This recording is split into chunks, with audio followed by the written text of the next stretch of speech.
Welcome to Stonehaven Farms, everybody. Here we go.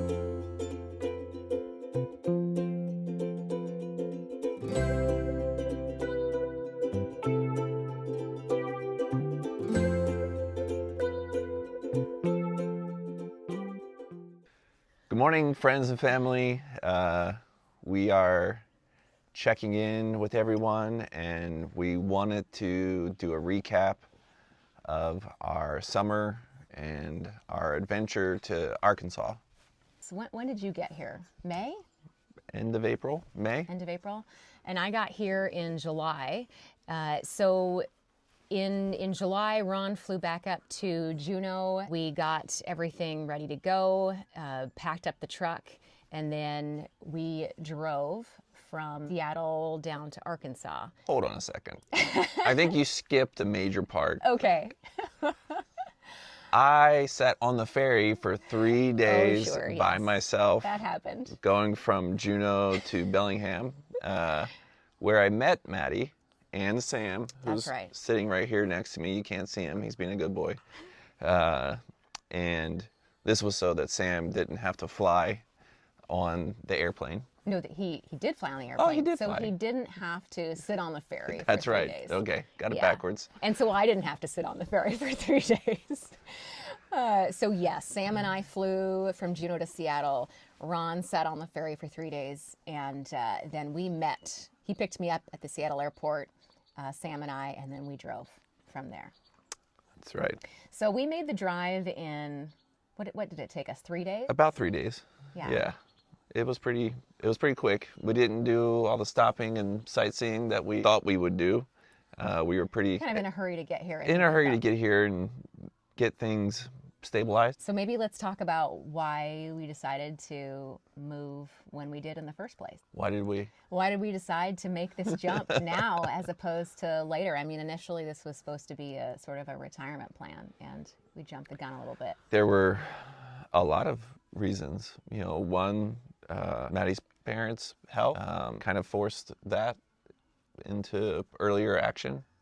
My health a little bit. Yeah. And just seeking happiness. Yeah. So I think we both prayed about it a lot, and in the end, I felt like it was just a God thing. Like, it was time. Yeah, definitely. Looking back, so far, how do we feel about the decision? Oh man, I think I could do a whole video on my feelings about leaving law enforcement and now having this completely different lifestyle. So, but pros and cons. It's been, I think, a hard transition for me a little bit emotionally, but at the same time, I am happy here, and I think I'm a whole lot healthier now than I was before. That's positive. And Mom and Dad are both doing well. Like, Dad is improved greatly, and so that's been a blessing. So we're, I think, feeling really good about where they're at the moment too. How about you? I did all that talking. How are you feeling about our decision? I absolutely 100% miss my friends and colleagues and family in Alaska. I think about them every day. I miss the department and the fellowship there. I really truly believe that, it's second to none. And that's really hard to deal with. But now in my new job, for those of you who don't know, I'm essentially a school resource officer for the school district here in Arkansas. And I really enjoy going to the elementary school because, at first the kids, didn't know me, and I think they were a little scared of me. And now I've had the opportunity to go into the classrooms and read stories and talk to them and tell them stories. And they make me feel like a rock star. Like, it's just, I walk into the cafeteria and I can't leave without giving like almost every single kid in the cafeteria a high five or a fist bump. I get hugs, they just run at me and tackle me. I go on the playground and then all they want me to do is chase them, or they want to chase me, and I'm like a jungle gym for them to climb on. And then you go to the high school football games, and you see the kids there, the kids that aren't playing ball, and it's the same thing all over again, and it's just it's really awesome, and it's a blessing. It's a bit of a different world here. This community is very rooted in faith, and it's really cool. Oop, puppy's knocking the camera. It's really cool to see such a community rooted in faith, and and just patriotism. Like it's really awesome. Like I can't really put it in words, but yeah. I think I've jokingly said a couple of times that I found my people. I've gotten to experience what Ron's talking about a little bit. I've gone to a couple football games, and a couple nights ago we went to an event for a Fellowship of Christian Athletes, and it's just been so cool to see them, to see their faith, and to see people praying in public and honoring law enforcement, honoring our service members. It's just been really beautiful to witness, and not something I've really been accustomed to in the past. So that has been, that's definitely been a positive thing. But I think, honestly, the thing that people really want to hear about is your viral fame. Oh, yeah. So, I'm sorry. The puppy, I'm afraid, is going to knock this tripod over.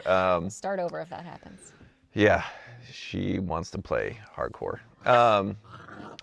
Yeah, so I think if you haven't seen me on Instagram, or where else am I? I think Instagram? it's mostly Instagram, yeah. But I have had numerous people tell me that you've just popped up on their feed and their reels. Yeah. And everybody thinks it's so funny that you've become this viral star. So tell us how or what that's all about. So many of you probably seen my wife. Am I faster than my? Yeah, you got chased by a cheerleader. What is it? Can I outrun my husband? Outrun your cop husband. So then there started a trend of kids outrunning their SROs. Dads and SROs, and our cheerleading coach at the high school was like, hey, let's do is there a cheerleader faster than our SRO? Mm-hmm. So I didn't really want to do it. I'm like, I am too old to be chasing after cheerleaders, but I thought, anything that I can do to just interact with the kids, because build relationships. Yeah, build relationships. It's harder, I think, to build relationship with high school kids. The older kids, they have their own agendas and programs, and they don't really seek me out like the elementary school kids do. Yeah. So yeah, I did it, and bless their hearts. But I don't think what a lot of people have seen is that I actually fell down. You didn't get to see the whole video. You didn't see the whole thing. I got out of the car and I took off, and I was full tilt, and the cheerleader, she went left, and I was like, oh, I got you, because I was gaining. And as soon as I left the track and hit the grass, my head got in front of my feet, and I went down, and there was a yard sale, and I dropped everything.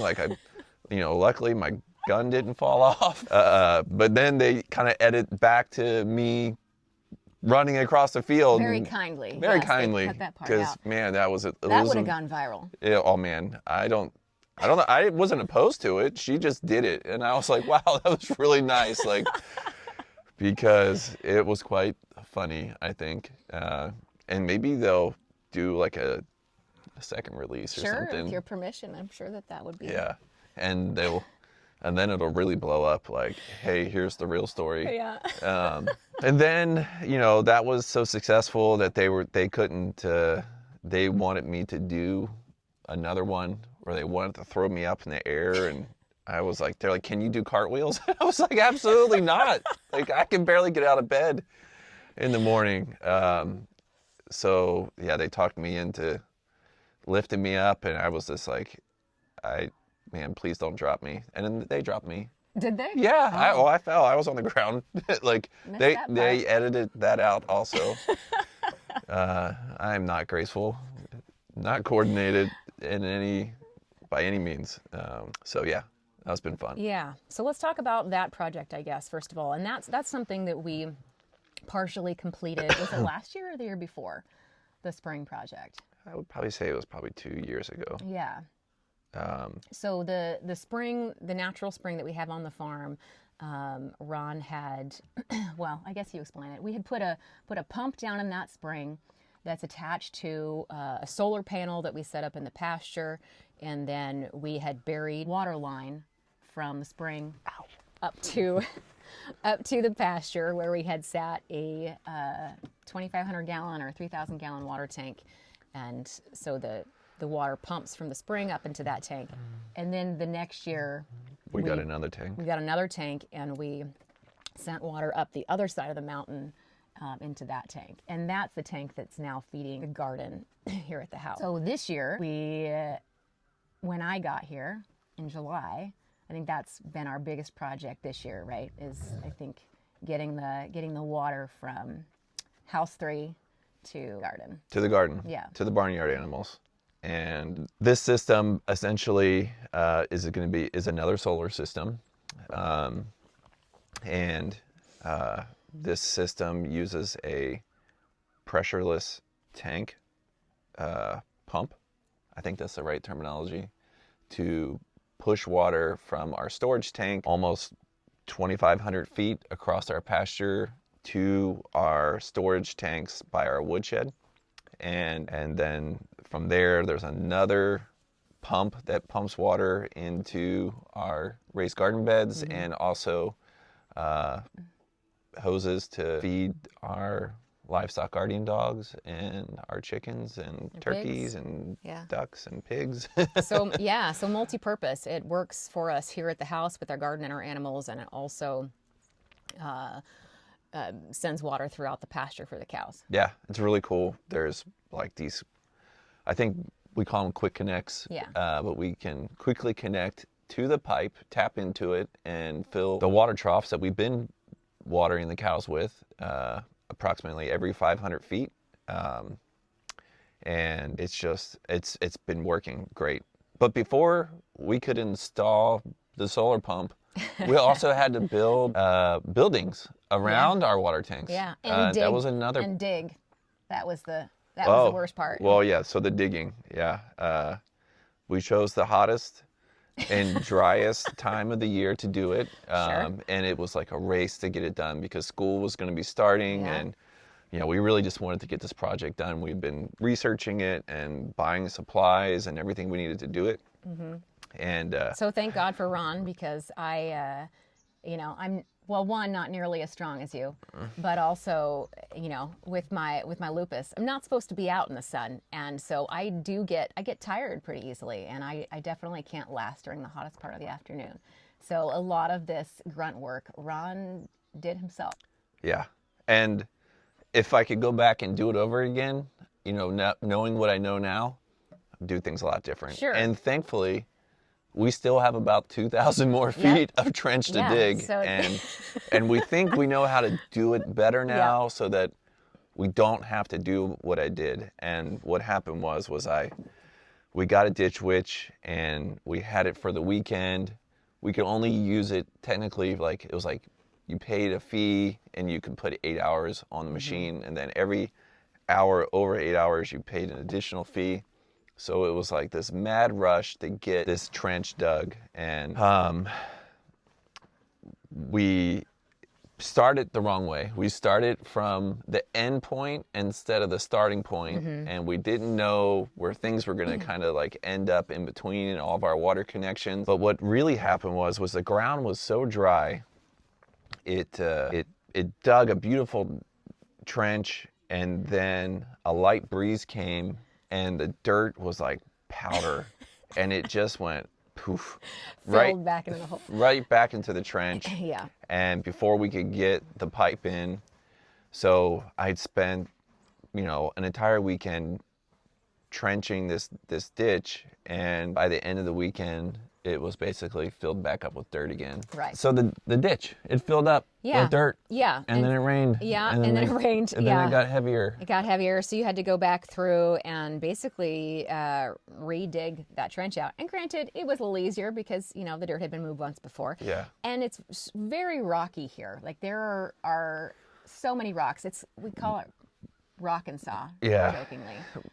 Rocks, and there were tree roots in some areas that I had chainsawed and just hand sawed. It was a challenge. lot. Yeah, I was sore. You did a lot of work. Good job, babe. Yeah, but we got it in the ground, and then we had to hook up the solar panel, which we don't know anything about. No, really. That was terrifying. You almost killed yourself. Almost got electrocuted a couple times. It was terrifying. I didn't want to go near the solar panels after that for several days. We actually thought we blew it up at one point. Yeah. It was like, that's it. We broke it. We broke it. There goes $1,000. Yeah. But no, we did it. We got it together. We got the solar panels mounted on the roof of the water house? Yeah, the water house. Yeah. And man, then there was just a lot of mowing, right? Like, so cows don't eat everything. They're not lawnmowers. They eat what they like and leave the rest, and the rest has to be mowed. We use a bush hog behind the tractor. Bush hog, brush hog. 8 foot. Is it bush hog, brush hog? I don't know. I feel like I always say brush hog, and Dad corrects me. I think yeah. Regardless, we pull this device behind the tractor, and it works great, but it's also very time consuming. And we have, 250 acres. Granted, that's not all pasture. Yeah. But, yeah. Oh, and then if moving the cows wasn't enough. We have meat chickens right now. We got those recently. They're about 3 weeks old now.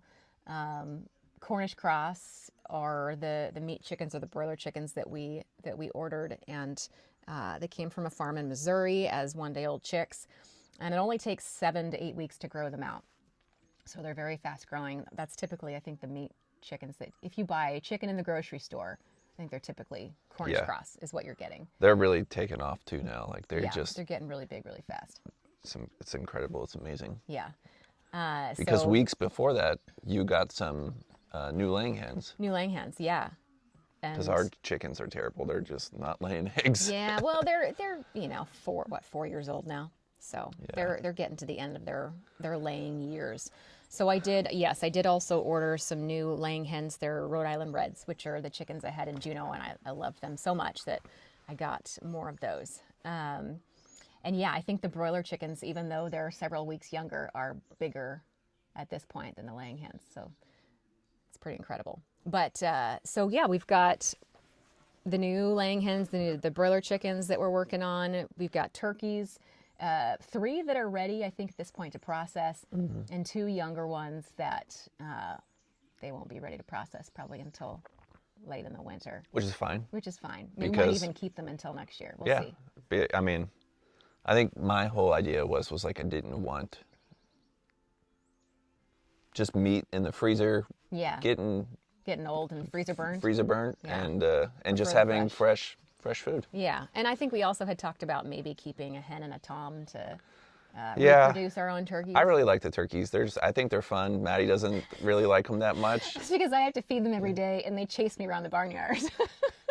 But they're not aggressive. They just want to get close to you and it's say hi. really interesting the way they follow me around. It's like they think they're thinking about attacking me, but they don't.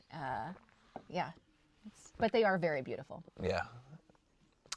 And then the quail. Yeah, that's right. That was a project. Your quail, you built quail cages. And we incubated them. We hatched them. So we got quail eggs from a local boy at our church, and we incubated them and hatched them out, and we ended up with 17, I think, at one point. But we're down to what, like 11? Yeah. Or so? Some just didn't survive. Yeah. They just, I don't know. We don't know why things die sometimes. Yeah, we're learning as we go. Yeah. And now they're laying eggs. Yeah, they're laying eggs now. Which is fun. Yeah.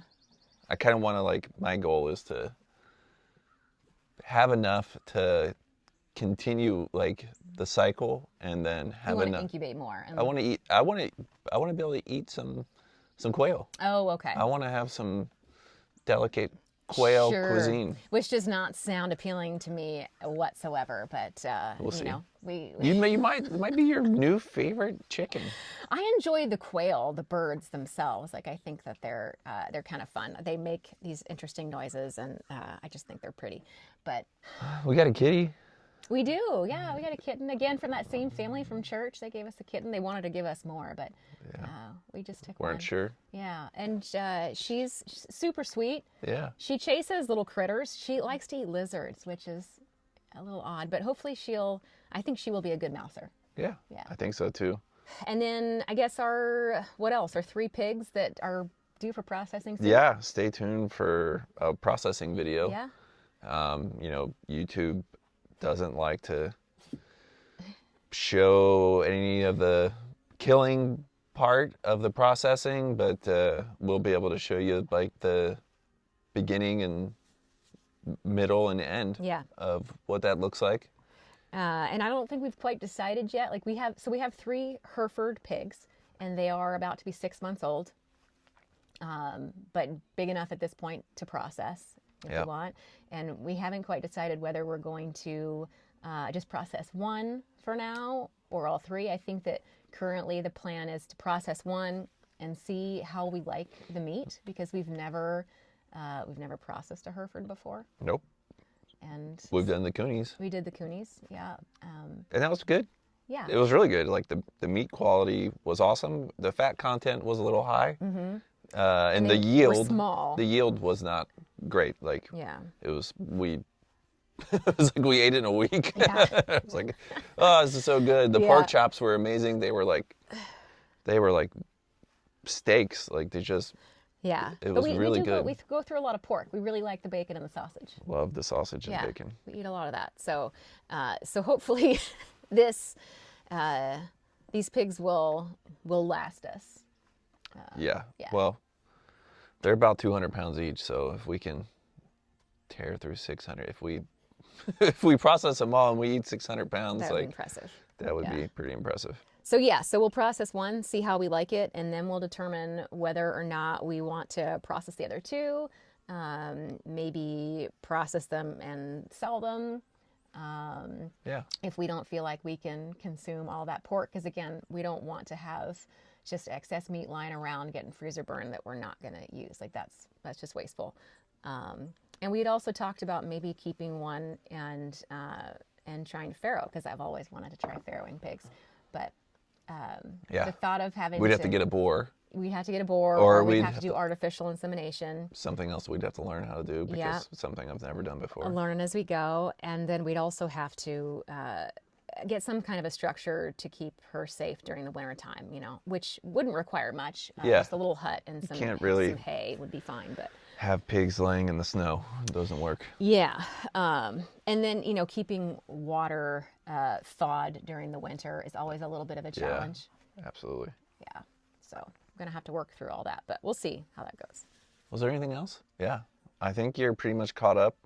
Thanks for watching, and stay tuned for future videos. We're gonna try. I mean, I think Mattie's doing an awesome job with her video editing and trying to create content for y'all to watch and enjoy. And it takes a lot of time. It's a lot of work. It's a lot more than I think either of us probably maybe imagined it would be. And it's not my forte. I am not good at things like that. So this is definitely very, very amateur. So thanks for your patience. And we just want you all to for everyone that's wondering, what are they doing? Yeah. Like, what is happening? Yeah, we want to stay in touch with our friends and family, because we love you guys so much. We really miss our Juneau Police Department family in June. They were very important to us, still are, and our family that's just all over the country. And our family all over the country. Yeah. And this is our way of keeping in touch, because we are in the middle of nowhere. Truly. Yeah. All right. Thank you and goodbye.